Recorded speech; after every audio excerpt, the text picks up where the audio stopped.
Welcome to the Land House channel. I'm Seth. Today I'm going to be installing the Thermomate 11K tankless hot water heater. I am here at a location that has a tiny house without running water. So I've used a ram pump to bring water up to this cabin, and we've got a diaphragm pump that will send water into the Thermomate, and this will heat up the water for washing hands and running the shower. So let's go ahead and unbox this unit and then get to work installing it in this tiny house so that the owner can have hot water from the creek down here below. Let's take a look at the contents of this heater by opening up the box. We have some mounting hardware, we have a user's manual, a couple of warnings, and then a template for mounting this on the wall. Very nice to have that. Set that aside for now, and let's open up and see what this heater actually looks like. All right, seems to be packaged well with this foam. Let's take a tour of the product real quick. It has a nice sleek finish on the front. The button right here has a press to turn the unit on or off. You can then move from left to right to adjust the temperature. And if you hold the switch down for 3 seconds, it will change over from Fahrenheit to Celsius. So all of your controls that you'll need are right there on that one switch. Down here on the business end, you've got the incoming power. You've got your cold line and your hot line right there. So inlet cold, outlet hot. And if we move over here, it is just blank or clean, clean over there. If I move over to this side, it does have some information on the sticker. This is a 240 volt AC machine. Frequency is 60 Hertz. Rated power 11 kilowatts. And the model number is ET110. Turning to the back, you can see that it has the 2 mounting locations up here. And I'm sure you could also put a screw or 2 down here in the bottom. Now let's get to work installing this hot water heater. There are 2 screws on the bottom that I'm going to start off with. And I just want to remove those, and that will open up so we can access the electrical inside. So I'm just going to unscrew these 2, and there are actually 2 more on the top that I need to get to.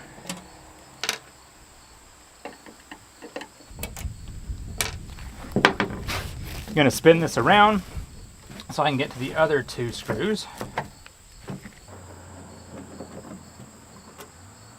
I now have all 4 of the screws removed. I'm going to pull up the power button and remove that, and then I should be able to lift this front cover off. Set that to the side. Now if we look at the internals here, we have got the electrical on this side, the ground is right here, and then we've got L2, L1, L2, L1. That means this is going to use 240 volt power. I already have my breakers installed, and I have the power run out to my building to be installed into this unit. So the breakers and wiring from the house are beyond the scope of this video. So we will bring our power up through right here. We'll go ahead and loosen this up. Okay, let's also step over here and get this installed on the wall. I'm going to use the included template to mount this on the wall. And let's put it right about here. And then I'm going to use a pin just to mark those holes.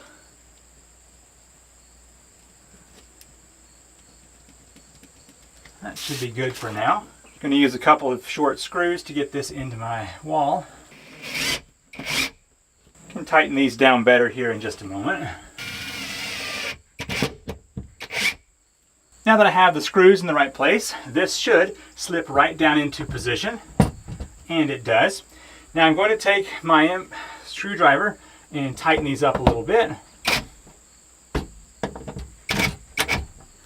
And then I can take a screw down here at the bottom and make sure it doesn't want to come off the wall.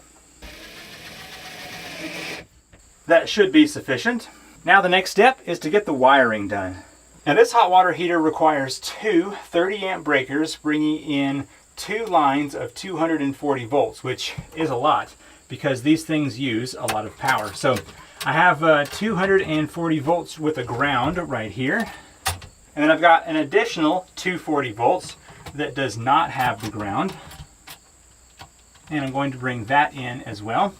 I have 2 red wires, 2 black wires, and a bare copper wire. And so it's going to be basically 240 times 2, and then 1 ground. I've got a small screwdriver. I'm going to open these up, and I should be able to simply squeeze the wire in here and then tighten that back down to make the connection.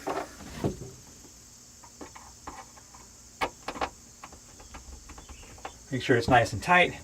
Give it a pull. Nothing's happening. Very good. And so if you look over here, I've got L2, L1, L2, L1. I'm going to make sure that each of those has a black and a red, and that will use my 2 circuit breakers inside.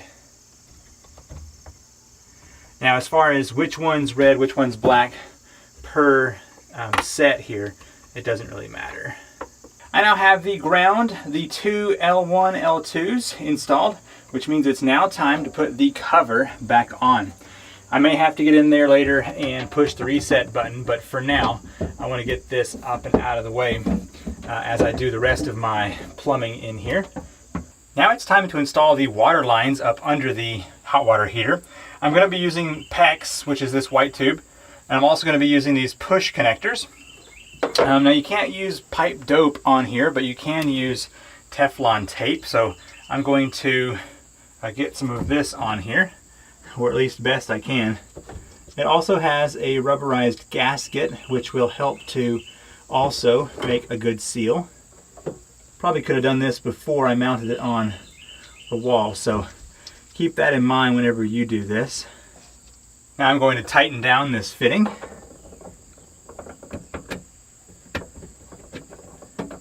I did end up having to remove the box from the wall just a little bit to tighten these fittings. This right here has to go into the end of my PEX tube, which I will do just like this. And then after that, this is the cold water side. I'm just going to press in until that makes a good solid fit. And the other end will go to my water filter over here. And then I'm going to be using this side over here as the hot water coming out. I just finished getting the plumbing connected to the water heater. Let's turn the unit on and test out to see how well this performs. Now, my water does not come from a well or city water. It actually is from an off-grid water pump, which fills this tank. And so it's a bit unconventional. The water is sent through a diaphragm pump, which pressurizes the water, goes to a water filter, and that goes to the water heater. So let's go ahead and turn this on by pushing the button. All right, currently we're at 57 degrees, but we want this to be pretty high. So yes, about 140 will be good. It goes all the way up to 167 degrees, I believe. But for now, let's go do some tests with this temperature. Now, currently the water in the tank is 57, but as soon as this starts to turn on, it will quickly jump up with that temperature. I don't have my drain plumbed in yet, but I can take this bucket and find out that the temperature down here is 61 or 63 degrees. All right, so if I turn on my hot water,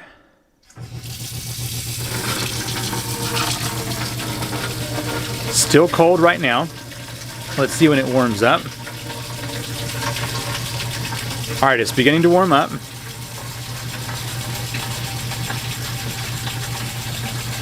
Ooh, nice and hot now. All right. I wonder if I can test right here. Yeah, 88 degrees right there in that water. So 54, 88.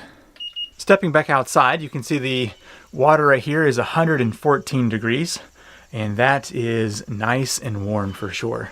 If I take my thermometer here and I read this pipe, I'm getting about 60 degrees. However, if I go down to this one right here, I've got 94, or roughly right in there, 96.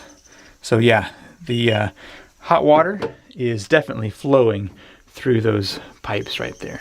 My water heater is supplying hot water to a sink and 2 different showers. So if I look over here on the outside of my water shed, I have an outdoor shower. So let's go ahead and take a temperature here of this. Looks like 84 degrees here in the sun. And if I turn that water on, which is this side over here for the hot, There we go. Let's see. Ooh, yeah, nice and hot. All right. 87. Let's do over here. Yeah, 91, 95. And it's a little harder to tell on this, but it is producing nice hot water. And then if I step back inside, I can show you the sink that we've already tested here. So let's do this again. So that's cooled off to 62. However, if I turn the heat on again, 86, 90, 105, 116. So that may be turned up a little hot there. And then I don't have the shower drain over here yet, but there's a shower right here, and it's got the mixer valve down there, and plumbing will be hooked up to this tub eventually. The Thermomate 11K water heater seems to heat up very fast here on this short run on my small cabin, and it is producing enough hot water to last indefinitely for showers or washing hands in the sink. If you want to check out this water heater, I will have links to it in the description down below. Thank you so much for watching. I'm Seth with Land to House, and I will see you in the next video. Bye.